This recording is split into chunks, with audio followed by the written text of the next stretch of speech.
Right now, the government is close to finalizing a major review of civil service salaries. This follows the submission of a draft report to the Ministry of Public Service that happened recently. This extensive review, the first since 2016, seeks to tackle concerns about the rising cost of living for government employees. However, implementation faces serious financial hurdles as the projected costs significantly surpass current budget allocations. How will government handle the review if it is to be this financial year? Let's take a listen to this conversation where the Minister for Finance, Honorable Neil Reichenbach, speaks on this as well as the country's finances. Honorable Minister, thank you for joining us on Market View today. The Central Bank of Eswatini, Minister, last week released the recent economic development report, and we noticed that the debt to GDP ratio has declined to 39.1%. So we wanted to understand, Minister Gwegutse, what is it that you are going to do as a ministry to ensure that the debt to GDP ratio continues to be below the 40%? Thank you very much, Nelly, and thanks for always having me and hearing and having the nation hear our side of the story. So you are correct. The economic update was talking of a 39% debt to GDP. But what we must keep in mind is this year we are taking on quite a bit of debt, more, because this year we're wanting to deal with our arrears once and for all. We have a stock of arrears, and the story of not paying suppliers on time, we want to put it to bed in 2025. And so we have raised $100 million from the World Bank. That money has come in already. It's already been utilized. It reduced suppliers. It did very well to reduce. We are currently raising 2 more loans for budget support, a $47.5 million from ADB and a $50 million from the OPEC fund. And both of these will again be used for budget support, be used to reduce suppliers and reduce arrears. And so, and to hoping that we get to the end of the year and we actually do not have any problem with arrears and do not have an issue with paying suppliers on time. Now, this might even push our debt up to almost 43% debt to GDP ratio, but understanding that every year, April, we recognize our new GDP numbers.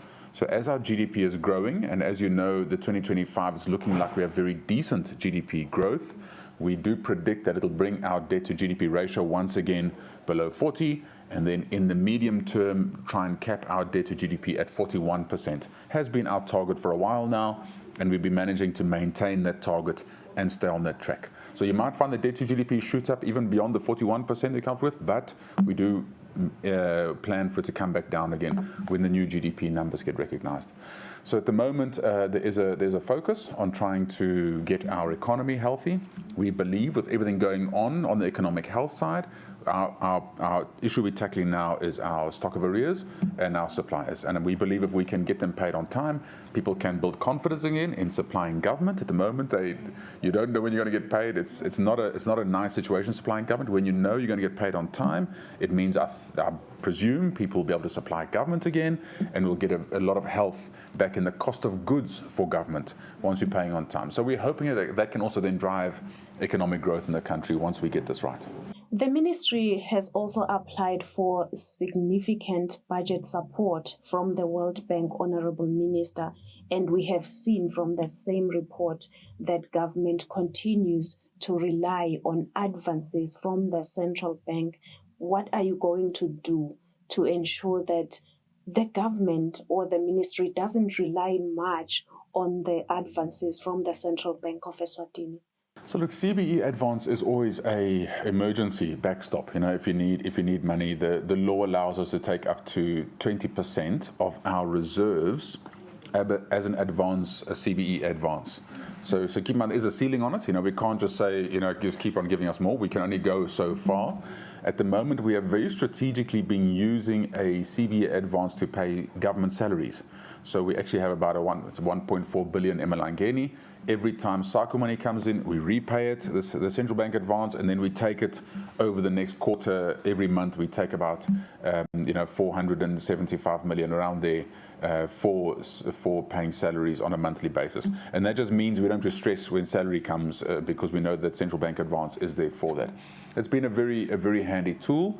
Unfortunately, when our cash flow was very tight, we took more advances. I think we almost went to the ceiling of what we could take. about 3 or 4 months ago.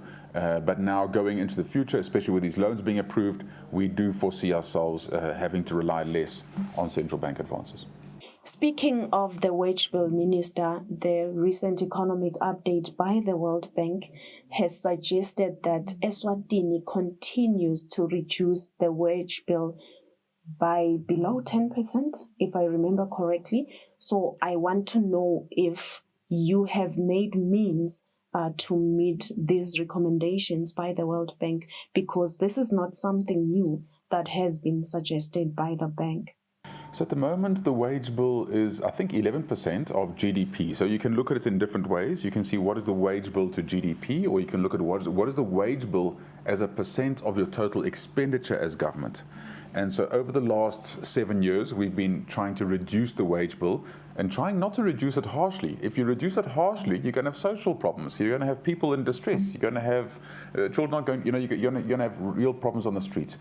And so we've been reducing it systematically and strategically, just with a hiring freeze and trying to reduce the amount of people when there's someone short, trying to find someone in government that you can reallocate to positions. So the Ministry of Public Service has done well here, and we've reduced the wage bill as a percentage of expenditure down from 42% to 32%. So we've reduced with 10% as a percentage to expenditure, which I think is really a huge move in the right direction.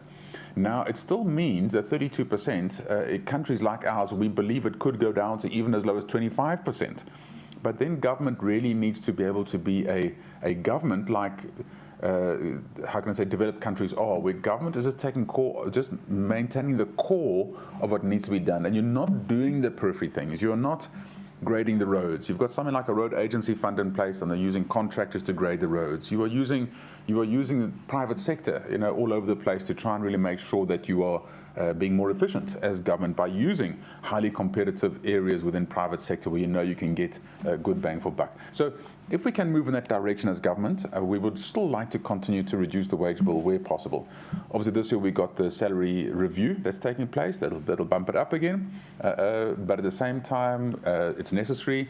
The people that we are employing as government, even though we might want to try and reduce the amount of people employed, but the people that you are employing, you must look after properly and make sure they're well taken care of. You can't not take care of people because you're trying to reduce the wage bill. So if we can reduce the amount of people we're employing, that should be the focus as government. Kula Malanga, Honorable Minister, there's this issue of the salary reviews for civil servants. So I want to understand from you, does government have this money for these reviews? What is going to happen there? At the moment, the jury's still out on that one, unfortunately. So we're still waiting for the consultant's report. As government, as you know, we have provided R500 million in this year's budget, just as a preemptive budget amount for salary review. To try and find more money in this year's budget will be very, very difficult. And so, unfortunately, if the salary review is showing to be a much higher number, we're going to have to probably try to negotiate with the unions and see what we can do to maybe phase it. So, listen, maybe a certain portion this year, a certain portion next year. We'll have to negotiate at that point and find solutions to the problems. But at the moment, until we know the number, it's very difficult to predict exactly what we can do. You've recently said, Honorable Minister, there is an IMF loan that the government is set to complete very soon. So I want to understand if there are other loan obligations that the ministry is set to close off or complete in the next 3 years, maybe? Off memory, I can't remember the next 3 years exactly, but I recall when I was taking that last loan from Parliament, they asked me the same question, but asked it to say how many in the next 5 years. And so we actually gave them a list, and there were 15 loans, which are tabled in Parliament, so we can access them if we need to. There were 15 loans that are being fully repaid.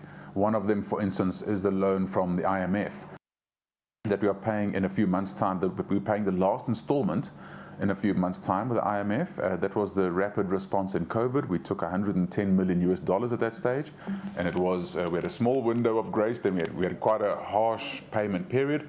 It's behind us, and we managed to pay that all off.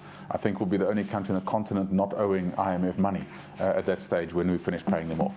And the reason for that is we'll leave the IMF for an emergency in case there's any kind of crisis which we hit. That's what the IMF is for, and they're good with that.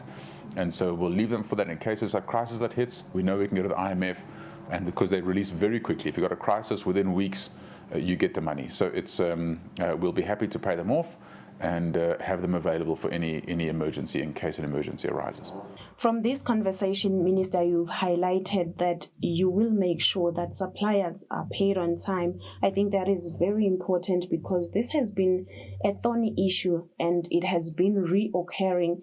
So we've seen on the report by the central bank that internal debt has decreased by 7.7%, part of it due to government paying suppliers. You are also highlighting that the country is in good standing to pay their debts. Thank you so much, Honorable Minister, for making time.